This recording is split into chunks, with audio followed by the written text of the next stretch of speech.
Have you ever noticed how some people can walk into a room, say just a few words, and suddenly, everyone is listening? Meanwhile, others, no matter how much effort they put in, seem to fade into the background. Here's the secret. It's not about being the loudest, the smartest, or even the most experienced. It's about how you speak. Now, let me ask you this. What if your words could transform not only how people perceive you, but how you perceive yourself?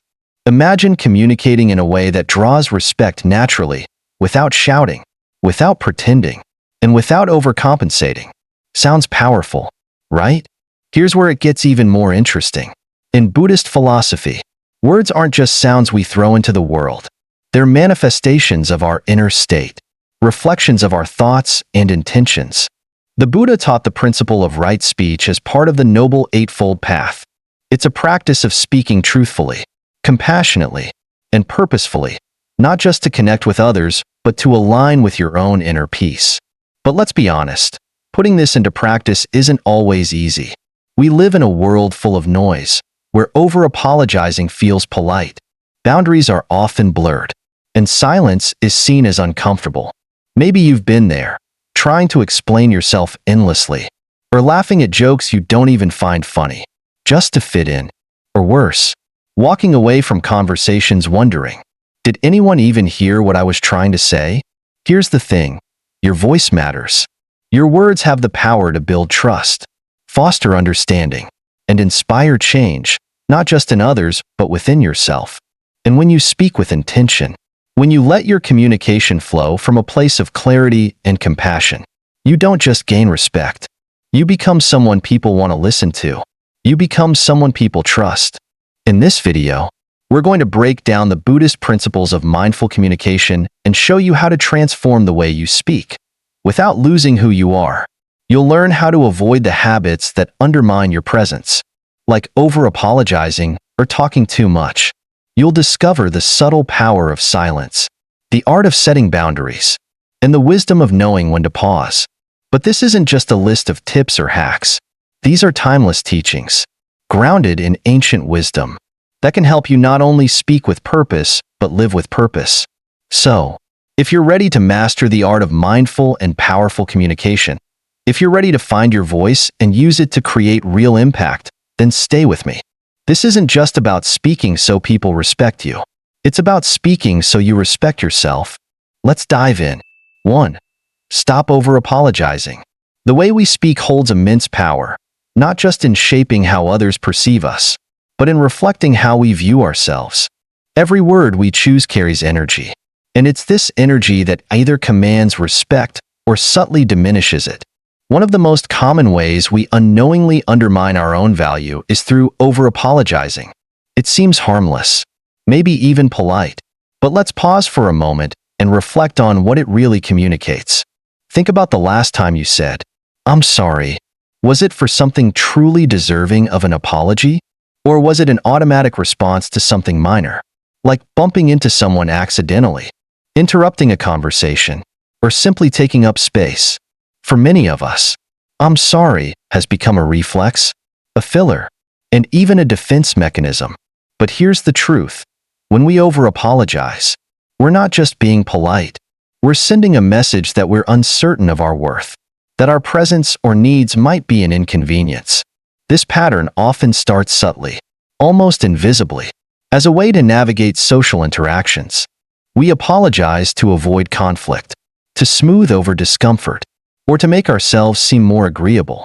But over time, this small habit grows into something bigger. It becomes a way of diminishing our voice. The more we apologize unnecessarily, the more we begin to believe that we truly are a burden, or worse, that we need permission to exist fully as we are.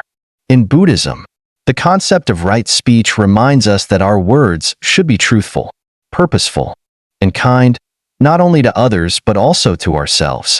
Apologizing when it isn't warranted can stray from this principle because it isn't entirely honest. Imagine walking into a meeting a couple of minutes late due to unexpected traffic and immediately saying, "I'm sorry for being late." What are you truly apologizing for? Are you responsible for the delay? Or are you apologizing out of habit, out of a subconscious desire to shrink yourself before the judgment of others? A more mindful alternative might be to say, "Thank you for your patience." This shifts the energy from guilt to gratitude and allows you to acknowledge the situation without undermining your presence. I once met someone who apologized for everything. It was almost like a punctuation mark to their sentences. "I'm sorry, but I have a question." "I'm sorry, I didn't catch that." "I'm sorry, can I just say something?" Their words were thoughtful. Their ideas were sharp. But the constant apologies seemed to overshadow their contributions.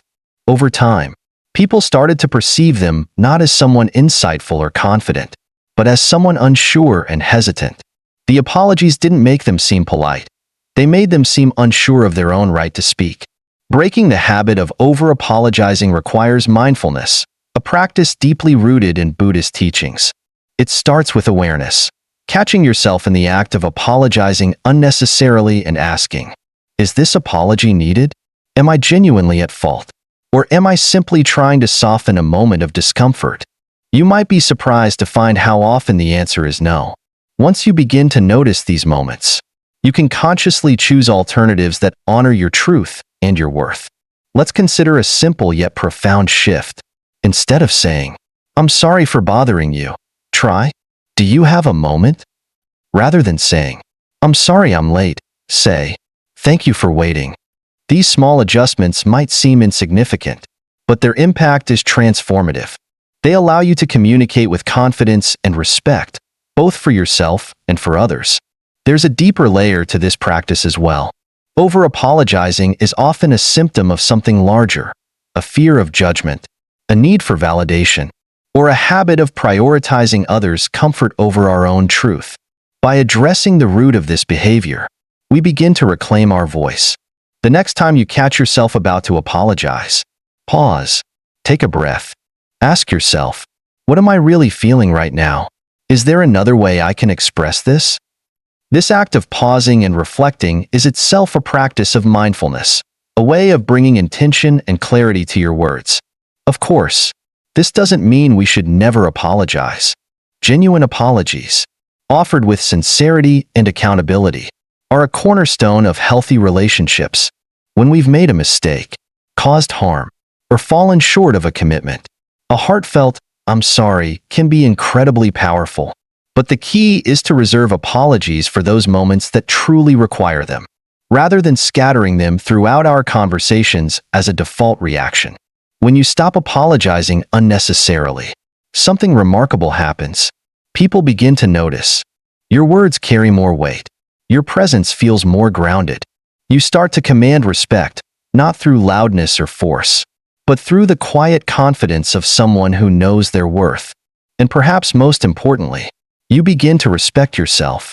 You start to see that you are not an inconvenience, that your voice deserves to be heard, and that your existence doesn't require justification. There's a Buddhist teaching that says our words should pass through 3 gates before they are spoken. Is it true? Is it necessary? Is it kind? Applying this principle to our apologies, we might ask, is this apology truthful? Am I truly at fault? Is it necessary? Or am I saying it out of habit? Is it kind, to myself and to the person I'm speaking to? If the answer to any of these questions is no, perhaps it's time to reframe our response. Imagine how different our interactions could feel if we approach them with this level of awareness. Imagine walking into a room and speaking without shrinking, without apologizing for taking up space. Imagine letting your words reflect not just your thoughts, but your self-respect. This is the power of mindful communication. It's not about never saying, "I'm sorry." It's about choosing your words with intention, ensuring they honor both your truth and your value. The next time you feel the urge to apologize, pause and ask yourself, "Do I need to say this? Or is there another way to express what I'm feeling?" By shifting from apology to appreciation, from guilt to gratitude, you begin to speak not just with your voice, but with your whole self. And in doing so, you invite respect, not because you demand it, but because you embody it. 2. Set boundaries. When it comes to communication, the way we respect ourselves sets the tone for how others treat us. This includes how we value our time, our energy, and the spaces we inhabit. After all, if we allow ourselves to apologize unnecessarily, we inadvertently teach others to undervalue us. The next step in this journey is understanding and practicing the art of setting boundaries, a practice as much about self-respect as it is about mutual understanding.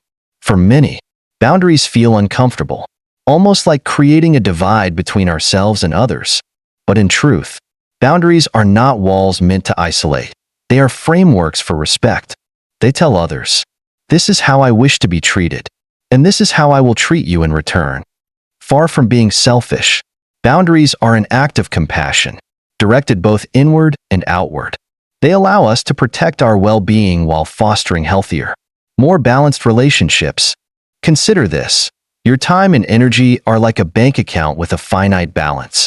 Every task, every request, every favor is a withdrawal.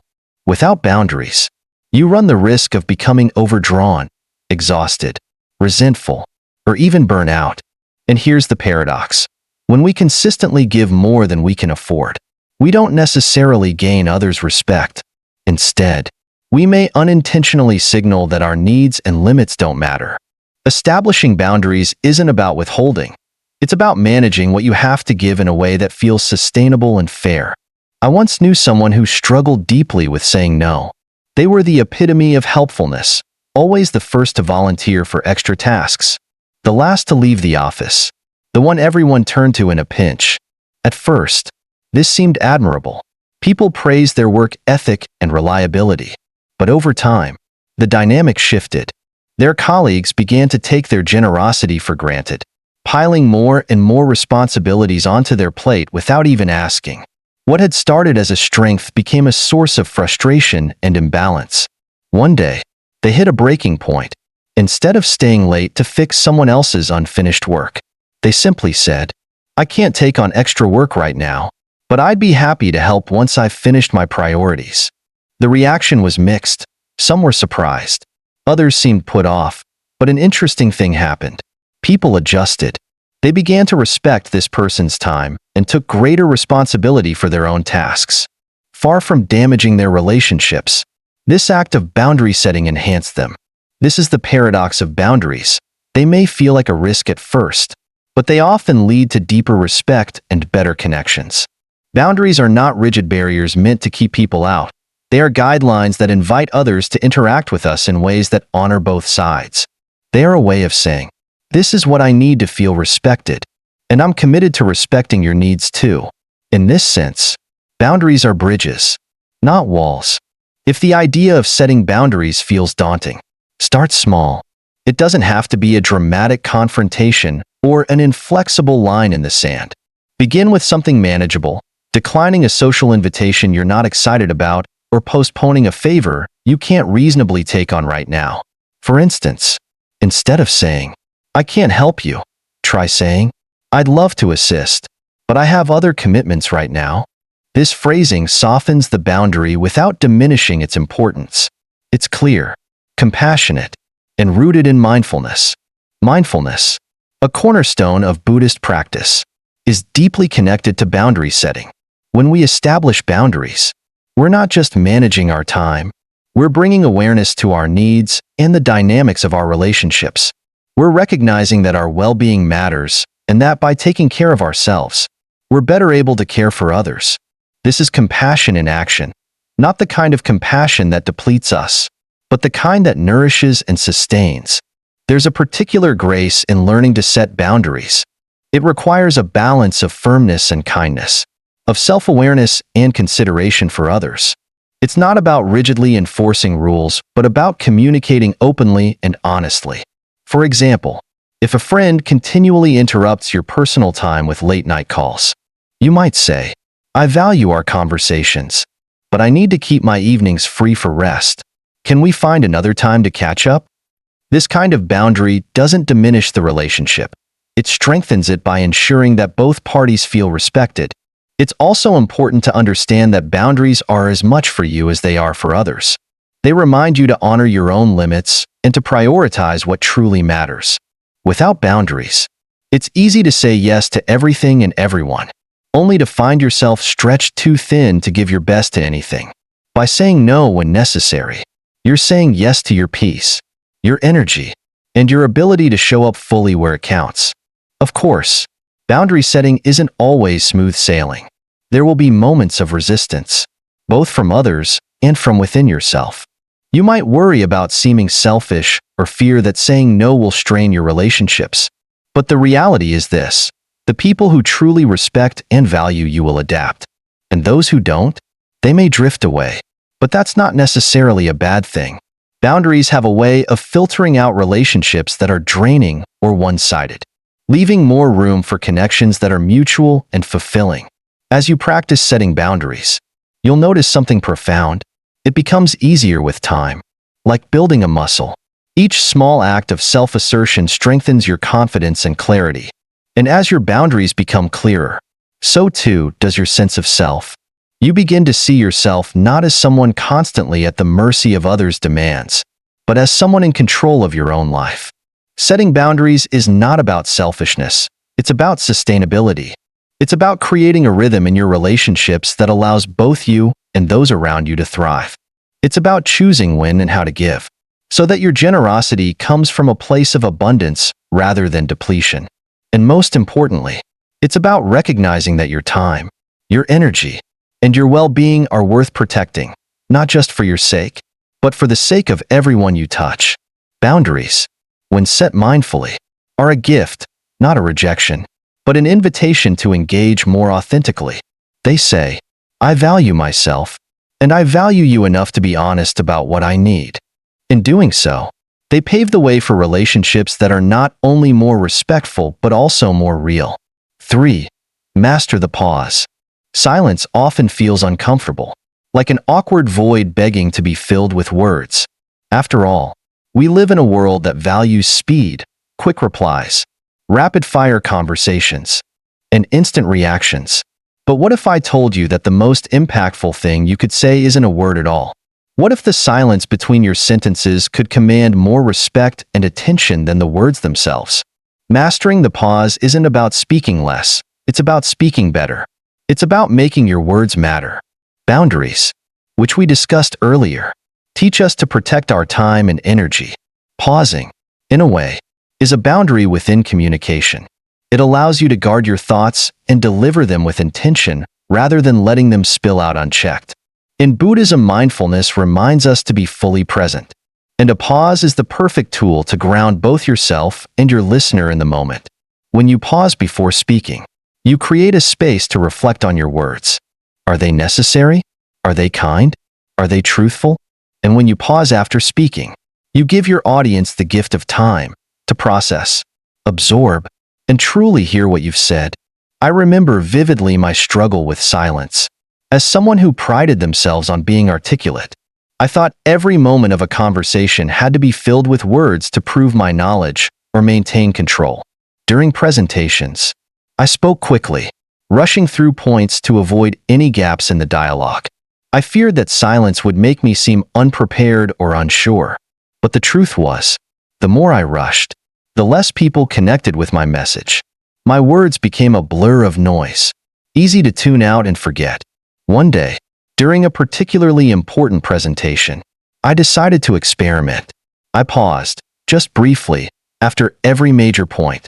The first time, it felt strange, almost unbearable. My mind raced with questions. Are they bored? Do they think I forgot what to say next? But as I looked around the room, I noticed something remarkable. People weren't checking their phones or looking distracted. They were leaning in. They were waiting for my next words with genuine interest. The pauses I feared would expose my uncertainty had actually amplified my presence. Instead of rushing to keep their attention, I had invited them to share the space with me. That day, I learned that silence isn't empty. It's full of power. A pause is like a deep breath in a conversation. It brings clarity, calm, and focus. It also signals confidence. Think about the most captivating speakers you've listened to. They rarely rush. They allow their words to breathe, to land, and to linger. Their pauses create rhythm and meaning. Without even realizing it, you lean in, eager to catch every word. This is the power of silence. But learning to pause isn't just about speech. It's also a practice in patience and self-awareness. In Buddhist teachings, silence is often revered as a space for insight. When we pause, we step away from the mind's constant chatter and into the present moment. We give ourselves a chance to choose our words thoughtfully, ensuring they align with our values and intentions. The pause becomes a bridge between mindfulness and communication, allowing us to speak from a place of authenticity rather than habit or impulse. Embracing the pause takes courage, especially in a culture that equates silence with weakness or ignorance. It requires us to sit with discomfort and trust that the stillness holds value. It challenges the societal norm that speed equals intelligence or competence. In fact, the opposite is often true. When you pause, you demonstrate a quiet confidence, a willingness to let your words stand on their own without the need for constant reinforcement. There's also a profound kindness in pausing. It's a gift to your listener, an unspoken acknowledgement that their time and attention matter. By pausing, you say, "I trust you to think, to reflect, to engage." You create a shared moment, a space where understanding can take root. This is especially important in conversations where emotions run high or stakes are significant. Pausing gives you a moment to center yourself, ensuring your response comes from a place of calm and clarity rather than reactivity. Of course, practicing the pause isn't always easy. Like any new skill, it takes time and intention. Start small. In your next conversation, try pausing for just a second or two before responding. Notice how it feels. Does it create tension? Or does it open up space for connection? Over time, as you become more comfortable with silence, you'll start to notice its benefits. Your words will carry more weight. Your presence will feel more grounded. And perhaps most importantly, you'll discover a deeper sense of mindfulness in your interactions. There's a saying in music, it's not the notes that make the song, but the silence between them. The same is true of speech. Without pauses, our words lose their rhythm and meaning. They become a relentless stream, overwhelming rather than enlightening. But when we pause, we create a melody, one that resonates deeply with those who hear it. Silence, when used mindfully, becomes a tool for empowerment. It allows us to communicate with intention, to connect with our audience, and to reflect our inner confidence. It transforms conversations from a one-sided monologue into a shared experience. And in a world that often feels rushed and noisy, the willingness to embrace stillness is a rare and valuable gift. The next time you feel the urge to fill a silence, pause, let the moment settle. Trust that your words have value, and trust your audience to receive them. Remember, the pause isn't a sign of hesitation, it's a sign of strength. It shows that you are present, deliberate, and fully engaged, and that, more than anything, is what commands respect. 4. Use humor wisely. Humor is a powerful tool, one that can transform the atmosphere of any interaction. It has the ability to disarm tension, foster connection, and make even the most difficult conversations feel lighter. But, like any tool, it must be used with care. Just as we've explored the importance of pausing to ensure our words are intentional, humor demands the same level of mindfulness. When wielded wisely, it can elevate a conversation. When misused, it can erode respect and trust. Laughter bridges gaps between people, creating moments of shared understanding. Think about the last time someone made you laugh, really laugh. Chances are, it wasn't just the joke itself that resonated, but the way it made you feel. Humor, at its best, builds a sense of camaraderie, a shared acknowledgement of our human quirks and imperfections. But it's important to remember that not all humor is created equal. A misplaced or thoughtless joke can do more harm than good, leaving others feeling uncomfortable, excluded, or even hurt. In Buddhism, the principle of mindfulness teaches us to act and speak with intention, aligning our actions with compassion and awareness. This applies to humor as much as to any other form of communication.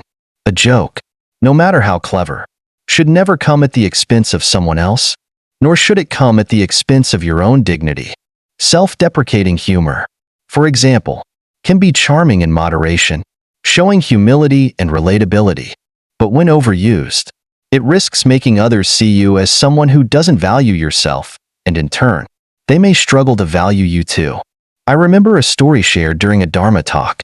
A monk was teaching a group of novices how to walk mindfully during meditation. One of the novices kept tripping over their own feet, clearly frustrated by their inability to stay balanced. Instead of reprimanding them, the monk turned the situation into a light-hearted moment, saying, "Even the Buddha had to learn to walk before he could meditate." The group laughed, not at the novice, but with them. The humor wasn't just a distraction. It served a purpose. It reminded everyone to embrace imperfection, to approach their practice with patience and self-acceptance. The laughter wasn't empty. It was infused with wisdom and kindness. This story illustrates the power of purposeful humor. When used mindfully, humor isn't just about getting a laugh. It's about creating connection and delivering insight. Before cracking a joke, it's worth asking yourself a few simple questions. Is this adding value to the conversation? Is it uplifting or insightful? Does it bring people together? Or could it push someone away? These questions aren't meant to stifle your sense of humor, but to guide it. Humor, after all, isn't about being the funniest person in the room. It's about creating a space where everyone feels at ease. There's also an art to knowing when not to use humor. Sometimes, in an effort to lighten the mood, we reach for a joke without considering the timing or context. Sarcasm, for example, can be sharp and witty, but it can also easily be misunderstood or hurtful. Similarly, dark humor might resonate in some circles, but alienate others. Humor should never be a shield to avoid difficult conversations or a weapon to mask insecurity. If you find yourself using humor to deflect or distract, it might be worth reflecting on what's driving that impulse.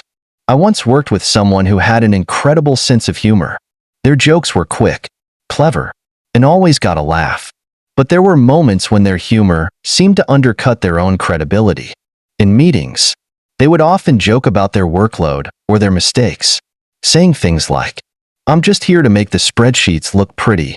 While the comments were meant to be lighthearted, they inadvertently gave the impression that they didn't take their work or themselves seriously. Over time, this pattern began to chip away at their professional image. It wasn't until they started balancing their humor with moments of sincerity that their colleagues began to see them in a different light. Humor, when used thoughtfully, is an incredible way to build rapport, but it should never become a crutch or a distraction. One of the most effective ways to ensure your humor aligns with your values is to root it in authenticity. Share a funny story about your own experiences, not to diminish yourself, but to highlight a relatable truth. Laugh at the absurdities of life, but never at someone else's expense. Humor should uplift, not tear down. It should connect, not divide. There's a kind of vulnerability in humor that makes it so impactful. When you share a laugh with someone, you're opening a door to connection. You're saying, "I see you, and I hope you see me too." This is why mindful humor is so important. It requires us to be present, to read the room, and to consider how our words will land. It's not about rehearsing every joke, but about being attuned to the energy of the moment. In many ways, humor is a form of generosity. It's a way of offering joy, of inviting others to share a moment of lightness. But true generosity comes with responsibility. It's not enough to be funny. We must also be kind. Before you make someone the target of a joke, consider how it might feel to be in their shoes. Before you poke fun at yourself, consider whether it's a moment of relatability or a habit of self-diminishment. Humor, like any form of communication, carries weight. When we use it mindfully, it can lift others up. When we use it carelessly, it can weigh them down. The next time you find yourself reaching for a joke, pause for a moment. Ask yourself, what is my intention here? Am I using humor to connect, to inspire, or to deflect? When your humor is rooted in mindfulness and compassion, it becomes more than just a punchline. It becomes a bridge, a way to bring people closer, to ease tension, and to remind us all of the shared humanity that connects us. And that kind of humor? That's the kind that leaves a lasting impression, long after the laughter fades. 5. Avoid gossip. As we've explored the nuances of communication, pausing, setting boundaries, and using humor with mindfulness, we arrive at a form of speech that demands even greater awareness. How we speak about others when they aren't present. Gossip is a slippery slope, often disguised as harmless chatter or a way to connect. But when we dig deeper, we see its true nature. Gossip erodes trust, fosters negativity, and violates one of the most essential principles of communication: integrity. In Buddhist teachings, right speech reminds us that words hold power. They can either bring people together or drive them apart. Gossip, no matter how subtle or well-intentioned, belongs to the latter category. At first, it might seem like a casual exchange, a way to share something interesting or gain a moment of attention. But beneath the surface, gossip plants seeds of division, not just between the people being talked about, but also between the speaker and their audience. I once saw firsthand how gossip can spiral out of control. A colleague, let's call her Sarah, shared a small, seemingly harmless detail about another coworker's personal life. "Did you know she's been having some trouble at home?" Sarah said, her tone more curious than malicious. It wasn't meant to hurt anyone. In fact, she seemed genuinely concerned. But as the story passed from one person to another, it began to grow. By the time it circled back to the coworker in question, it had transformed into a completely different narrative, one filled with exaggerations and judgment. The fallout was heartbreaking. The coworker felt betrayed and humiliated. And Sarah? Her reputation took a serious hit.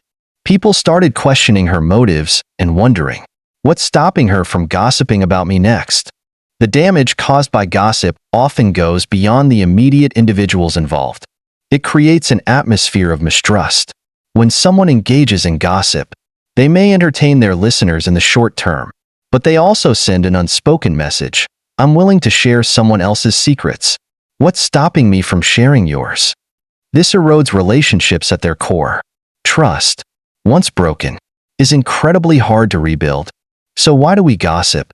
It often stems from a desire to feel included or interesting, to be the one with the inside scoop. But when we look closer, it's clear that gossip usually comes from a place of insecurity. It's an attempt to elevate ourselves by diminishing others, a way of saying, look at their flaws so you won't see mine. Yet, paradoxically, it has the opposite effect. Rather than making us look insightful or connected, it makes us appear untrustworthy and small. In moments where gossip arises, there is an opportunity to choose differently. Instead of leaning into the temptation to share or engage, we can practice mindfulness. When someone brings gossip to you, pause. Consider how your response might shape the conversation. A simple phrase like, "I hope they're doing okay," can shift the tone entirely. It acknowledges the person being discussed without contributing to the negativity. Sometimes, a gentle redirection, such as, "Let's talk about something else," can subtly guide the conversation away from harmful territory. This isn't to say that you should never discuss others. It's natural to share stories and experiences. The key difference lies in the intent and impact of your words. Are you speaking out of genuine concern, with the hope of helping someone? Or are you sharing for entertainment or validation? Before speaking, it's worth asking, is this kind? Is this necessary? Is this truthful? These three questions, rooted in Buddhist philosophy, serve as a guide to ensure your words align with your values. Avoiding gossip also has a transformative effect on your relationships. When you refuse to engage in harmful speech, people begin to see you as someone they can trust. They know that their vulnerabilities and challenges are safe with you, and this fosters deeper, more authentic connections. By choosing integrity over idle chatter, you elevate not only yourself but also the quality of your interactions. I remember another situation where a friend of mine, Alex, made the conscious decision to avoid gossip. In a workplace notorious for drama and whispers, Alex became known as the person who wouldn't engage. At first, it was challenging. Colleagues would test their boundaries, trying to lure Alex into conversations about others. But over time, something shifted. People started seeking Alex out for advice and meaningful conversations instead of gossip. They respected Alex's commitment to integrity and began to view them as a confidant and leader. The practice of avoiding gossip is as much about self-respect as it is about respecting others. When you choose not to speak poorly of someone, you honor their humanity and your own. You remind yourself that everyone is navigating their own struggles, often unseen. and that our words should uplift rather than tear down. In this way, avoiding gossip becomes a form of compassion, a recognition of our shared vulnerability and the interconnectedness of our lives. There's another layer to this practice, one that goes beyond simply not participating in gossip. It's about cultivating a mindset of kindness and empathy, even in your private thoughts. Gossip doesn't always start with words. It often begins in the mind. When you catch yourself judging or criticizing someone internally, pause. Ask yourself, why am I feeling this way? What does this judgment say about me, not them? By addressing these thoughts at their root, you can prevent them from manifesting in speech. In choosing to avoid gossip, you also create space for something much richer, meaningful conversations. Instead of focusing on others' shortcomings, you can discuss ideas, share experiences, and explore common interests. These interactions are far more fulfilling and leave both parties feeling valued and inspired. Over time, this shift in focus strengthens your relationships and fosters a sense of community built on mutual respect. The next time you find yourself in a situation where gossip arises, remember that you have a choice. You can participate, perpetuating the cycle of negativity, or you can pause and redirect. It may feel uncomfortable at first, but with practice, it becomes second nature. And in making this choice, you not only protect others, but also affirm your own commitment to mindfulness, kindness, and authenticity. 6. Know when to stop talking. There's a natural tendency in conversation to keep talking, as if more words equate to more value. It's an instinct born from our desire to connect, to explain, to make sure we've been understood. But as we've seen with avoiding gossip and using humor wisely, what we choose not to say can be just as important as the words we do speak. Sometimes, the most impactful thing we can do is stop talking. In Buddhism, mindfulness teaches us the importance of intention in speech. Words should be meaningful, purposeful, and true, not just a stream of thoughts spoken aloud. When we speak too much, we often stray from these principles. Over-talking usually comes from a place of insecurity, a fear that silence might make us seem unsure or unprepared. But here's the paradox. The more we speak to fill the gaps, the less people tend to hear us. Too many words can overwhelm, diluting even the most powerful message. Knowing when to stop talking isn't just about restraint. It's about trusting the value of what you've already said. I remember a time when I fell into the trap of over-explaining during a meeting. I had a strong idea, one I felt confident about, but instead of presenting it simply and clearly, I kept adding more. I explained the background, the details, the potential outcomes, and then rephrased it all again just to be sure. By the time I finished, the room was quiet, but not in the way I had hoped. My audience wasn't engaged, they were confused. My point, buried under layers of unnecessary words, had lost its impact. Later, I reflected on the experience and realized my over-talking came from a place of doubt. I didn't trust my words to stand on their own, so I tried to bolster them with more and more explanation. But in doing so, I weakened my message. After that, I began practicing brevity. I learned to say what needed to be said and then stop, even if the silence that followed felt uncomfortable at first. The change was immediate and profound. Instead of losing people's attention, I held it. Instead of filling the room with noise, I created space for others to think, to process, and to respond. My words, now fewer, carried more weight. This is the power of knowing when to stop talking. It's not about saying less for the sake of saying less. It's about ensuring that every word matters. Silence can feel like an empty space, something to be avoided or filled. But in reality, silence is not empty. It's full of possibility. When you pause and let your words settle, you invite others into the conversation. You give them a chance to engage, to reflect, and to add their own thoughts. This creates a dialogue rather than a monologue, a shared exchange where ideas can grow and evolve. Learning when to stop talking is also an act of mindfulness. It requires you to be present, to pay attention not just to your own words, but to the reactions of those around you. Are they nodding along? Or do they look overwhelmed? Are they engaging with what you've said? Or are they waiting for you to stop so they can speak? By tuning into these cues, You can gauge when it's time to step back and let the conversation breathe. This kind of awareness not only makes you a better communicator, but also a more thoughtful and considerate listener. There's a Buddhist teaching that likens excessive talking to muddy water. The more you stir it, the murkier it becomes. But when you let the water settle, it clears, revealing what lies beneath. Our words work in much the same way. If we speak endlessly, our message becomes clouded, harder to see and understand.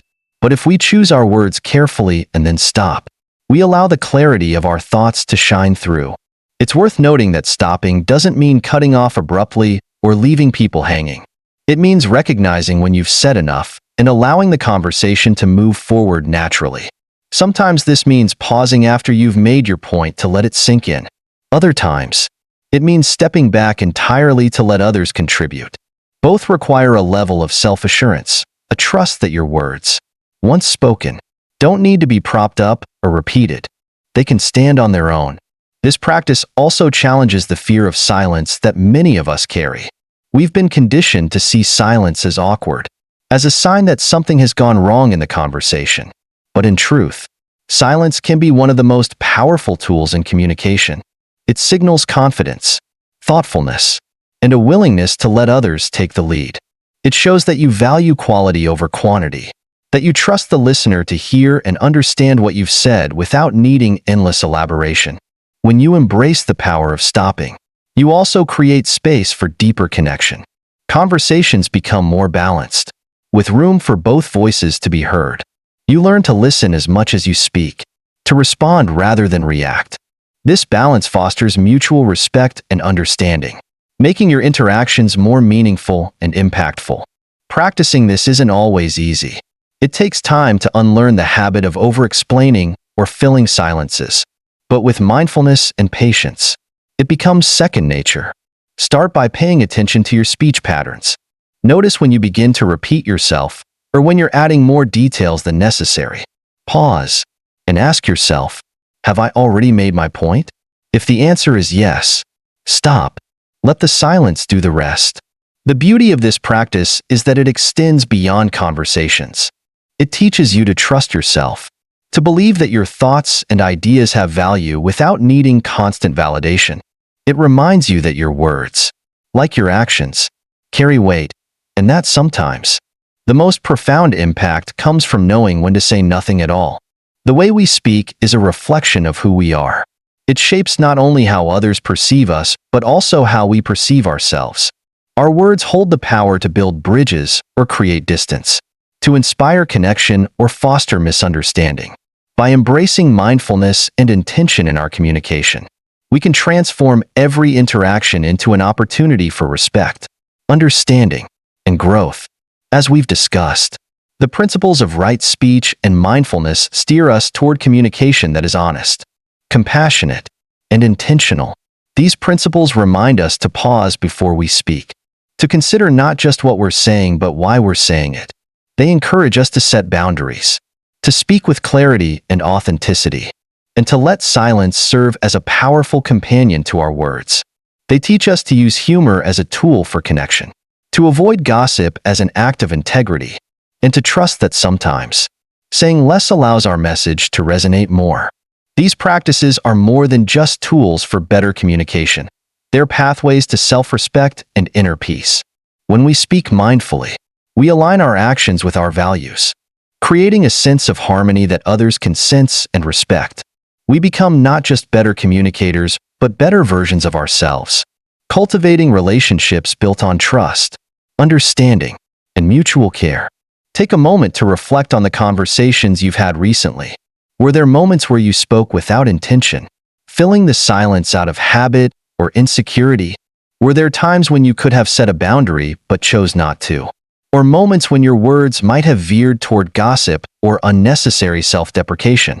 These aren't failures, they're opportunities. Every conversation is a chance to start anew, to practice mindfulness, and to align your speech with the person you want to be. As you move forward, ask yourself, what will I take from this? Perhaps you'll start by pausing before you speak, letting your words carry more weight. Maybe you'll focus on setting boundaries that honor your time and energy. Or you'll work on using humor that uplifts rather than distracts. Whatever it is, remember that change doesn't happen overnight. It's a practice, one that grows stronger with time, patience, and self-compassion. I'd love to hear from you. What principle resonated most with you? Are there moments in your life where mindful speech has made a difference? Or perhaps you've struggled with some of these habits and are ready to try something new. Share your thoughts in the comments below.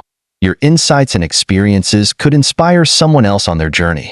Thank you for taking the time to join me in this exploration of mindful communication. Your presence here means so much. If you found value in this video, I'd be grateful if you could like, share, or subscribe to support this channel and help us grow this community of thoughtful and intentional communicators. Together, we can create a space where words build bridges, foster understanding, and bring out the best in each of us. Remember, respect starts with how you treat yourself. When your words reflect mindfulness and compassion, they have the power to transform not just your relationships, but also your relationship with yourself. Until next time, take care, speak kindly, and stay true to the values that guide your journey. I'll see you in the next video.